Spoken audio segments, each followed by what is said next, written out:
আমার কথা শোনার জন্য আপনাদের ধন্যবাদ।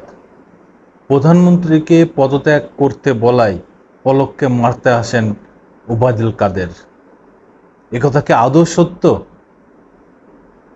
ইত্তেফাকে একটা রিপোর্ট প্রকাশ হয়েছে, সেই রিপোর্টে বলা হয়েছে যে প্রধানমন্ত্রীকে পলক পদত্যাগ করতে বলেন এবং এই কথা শুনে ওবায়দুল কাদের পলককে মারতে আসেন এবং এক পর্যায়ে অনেক গন্ডগোল হওয়ার পরে এক পর্যায়ে পলককে গণভবন থেকে বের করে দেওয়া হয়। এই কথা পলক নিজে বলেছেন গোয়েন্দা সংস্থা ডিবিকে। ডিবি ইত্তেফাককে জানিয়েছেন এই কথা। তো পলককে জিজ্ঞাসা করা হয়েছে যে আপনি যখন এতই সাধু তাহলে আপনি আপনার পদ থেকে পদত্যাগ করেন নাই কেন? তখন পলক চুপ করেছিলেন। যে যায় লঙ্কায় সেই হয় রাবণ, এটাই হচ্ছে মেন ব্যাপার। আর যে সুযোগ পায় না সে তখন দোষ ধরে সবার। এই হচ্ছে পলকের অবস্থা। তার মতো বিখাউজ একটা মানুষ, চাটুকর একটা মানুষ, দালাল একটা মানুষ, হাজার কোটি টাকা লুটপাট একটা করার লোক, সে নিজের বাঁচানোর জন্য, নিজে সাধু হওয়ার জন্য এখন সব দোষ পরের ঘাড়ের পরে দিচ্ছে। এতই যদি ভালো হয় তাহলে সে পদত্যাগ করতে পারতো না? পদত্যাগ কিন্তু সে করে নাই। সে অনেক কিছুই করে ফেলছে, সারা বাংলাদেশের অন্ধকারে ডুবাই রাখছে, ইন্টারনেট বন্ধ করে রাখছে এবং বলছে ইন্টারনেট অফিস নাকি নাশকতাকারীরা ধ্বংস করে দিয়েছে। অথচ সে নিজেই বলছে যে ইন্টারনেট বন্ধ হয়ে গেছে।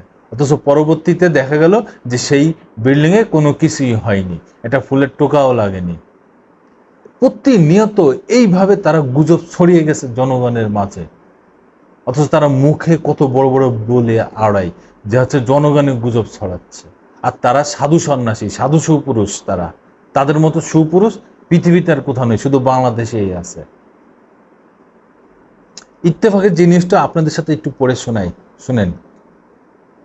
সাবেক প্রধানমন্ত্রী শেখ হাসিনা, সাবেক সড়ক পরিবহন মন্ত্রী ওবায়দুল কাদের ও সাবেক তত্ত্বাবধায়ক জনাব আহমেদ পলক এবং আরও মন্ত্রিসভার আরও বেশ কিছু মন্ত্রীরা গণভবনে ওই দিন মিটিংয়ে ছিলেন। শেখ হাসিনার সরকারের পতনের পর গ্রেপ্তার মন্ত্রী, এমপি ও প্রভাবশালী নেতাকর্মীরা ডিবি রিমান্ডে জেরার মুখে রয়েছেন। জিজ্ঞাসাবাদে চঞ্চল্যকার তথ্য দিচ্ছেন তারা।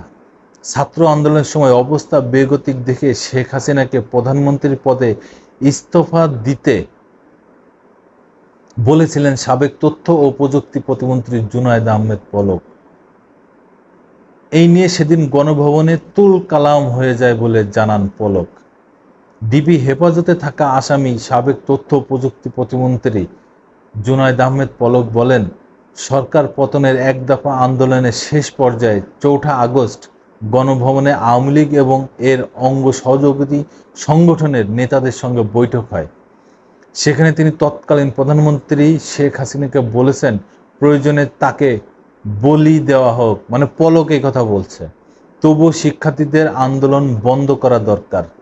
প্রধানমন্ত্রীকে ছাত্র জনতার চোখের ভাষা, মনের ভাষা বোঝার চেষ্টা করতে বলেন পলক। সেই সময় সড়ক পরিবহন ও সেতুমন্ত্রী ওবায়দুল কাদের পলককে তেড়ে মারতে আসেন। তখন সাহসী হয়ে পলক প্রধানমন্ত্রীকে স্টেপ ডাউন করতে বলেন।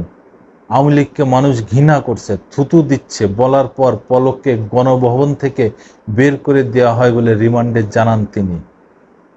এই সাধু পুরুষ, মানে এইগুলো বলতেছে সে নিজে বাঁচার জন্যে, সেই তো এইসব কুকর্মের সাথে সেও তো জড়িত। জুনায়েদ আহমেদ পলক ডিবিকে জানান, স্মার্ট বাংলাদেশ গঠনে 10 মিনিট স্কুলের সঙ্গে 5 বছর মেয়াদি সরকারের যে 5 কোটি টাকার চুক্তি ছিল সেটা তিনি বাতিল করেননি। জোর করে ওই চুক্তি বাতিল করান সাবেক শিক্ষামন্ত্রী মহিবুল হাসান চৌধুরী নওফেল। কারণ 10 মিনিট স্কুলের অন্যতম কর্ণধার আইমান সাদিক আন্দোলনকারী ছাত্রদের পক্ষে ফেসবুকে স্ট্যাটাস দিয়েছিলেন। তারা দেশের ফেসবুক প্রোফাইল এবং তাদের ফেসবুক প্রোফাইল লাল করেছিলেন। ডিবির জিজ্ঞাসাবাদে পলক জানান, প্রধানমন্ত্রীকে বাস্তবতা মেনে নেওয়ার অনুরোধ জানালেও তিনি মানতে রাজি হচ্ছিলেন না। এই সময় সংশ্লিষ্ট ডিবি কর্মকর্তা পলককে প্রশ্ন করেন, দেশের স্থিতিশীলতা চাইলে দায়িত্ব থেকে পদত্যাগ করেননি কেন? সেই সময় নিশ্চুপ থাকেন পলক। এই যে অবস্থাটা দেখেন, আমি বললাম না যে যায় লঙ্কায় সেই হয় রাবণ, তা এই হচ্ছে সে পলক। নিজের স্বার্থে নিজে কিন্তু চুপ করে রয়েছে, আর পরের স্বার্থে কিন্তু আহা ওনারা সব করেছে ওনারা, আর উনি কিচ্ছু করেন নাই, উনি বসে বসে কলা খাইছেন। বৈষম্য বিরোধী ছাত্র আন্দোলনের সময় গত 19 জুলাই পল্টন এলাকায় গুলিবিদ্ধ হয়ে মারা যান রিকশা চালক কালাম মিয়া। এই ঘটনায় পল্টন থানায় হওয়া মামলায় গ্রেপ্তার হন সাবেক তথ্য প্রযুক্তি প্রতিমন্ত্রী জুনায়েদ আহমদ পলক।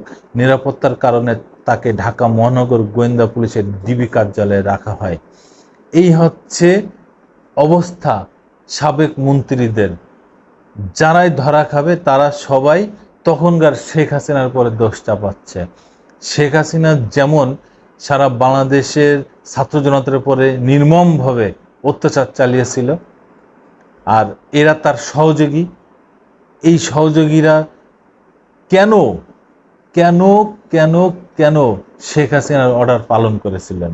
কারণ তারা বসে বসে কলা খেয়েছিলেন, তাই এখন তারা সাধু সাজছে। কিন্তু বাংলাদেশের আইন এই সাধুদের অবশ্যই বিচার করবে।